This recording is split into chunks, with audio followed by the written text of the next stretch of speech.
I think feedback both externally and internally, right? Yep. So we all know, right? While we want to have that perfect score, the perfect retention rate, Yep. it's not possible. Yep. Especially for startups, we are constantly experimenting. Our brand may not be as strong, our practices may not be as robust. It's fine, right? It's a journey, it's a process. Yep.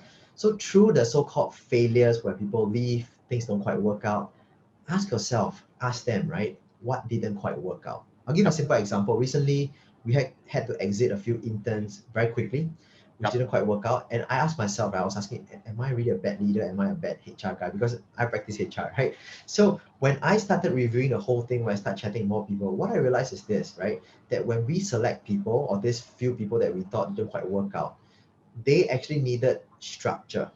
And what we didn't have at this stage was that a lot of parts of the organization, which is quite new, 1 year old, right? The structure isn't as robust as what I like to have, basically, as compared to multinationals, obviously. Hence, it gave me a wake-up call that, okay, I need to find people who are comfortable with the organism style compared to the organization style, at least at this stage. That's one. Second thing is then to build a culture or an organization with more structure so that moving forward, when I grow, I can grow in a more sustainable manner.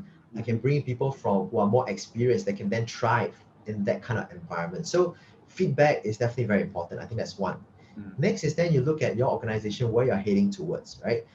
If you're kind of going towards the funding aspect, you're trying to scale out, you need more structure, you need to know who are the people that can fit into this phase. Obviously, not everyone is suitable for every single phase of your growth. For example, we talk about your seed funding phase, your Series A, Series B, right? So different phase will require, I'm not saying 100%, but typically may require different types of people. And even for startup founders, right? We may love to do things that are more free-flowing for us, which is why we break out from the corporate culture, for instance.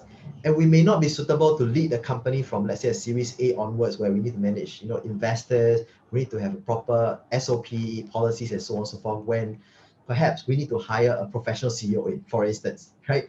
So hence, that's where you start thinking in terms of objective, in terms of the readiness, the phase itself, what are we trying to achieve at this stage? And then who will fit into this game plan to ensure that the whole vehicle moves? I mean, I'm not sure what you think, Sam, because you also do a lot of fundraising for people. So yeah. Yeah, I think that is completely aligned.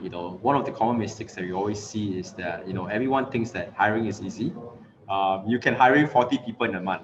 That's the very common thing in a lot of projections. But when it comes to really very focused on hiring and finding the right fit, I think most of them always is an iterative process. You always get someone in and to see whether the person works out. But that said, I think the common mistake that I've been seeing in a lot of tech founders itself is that they are too fast for judgment. What do I mean by that? You have this person in for 3 months, probably things have not been settled down yet, and they just make the assumption that it can't work out. But actually, the real reason could be something else. Like, for example, you hire a very senior person in, but he doesn't have a junior support. And you can't expect a senior person to kind of be as effective if he doesn't have a team. So those are various things that people are looking out for. But of course, bouncing back on that point about hiring,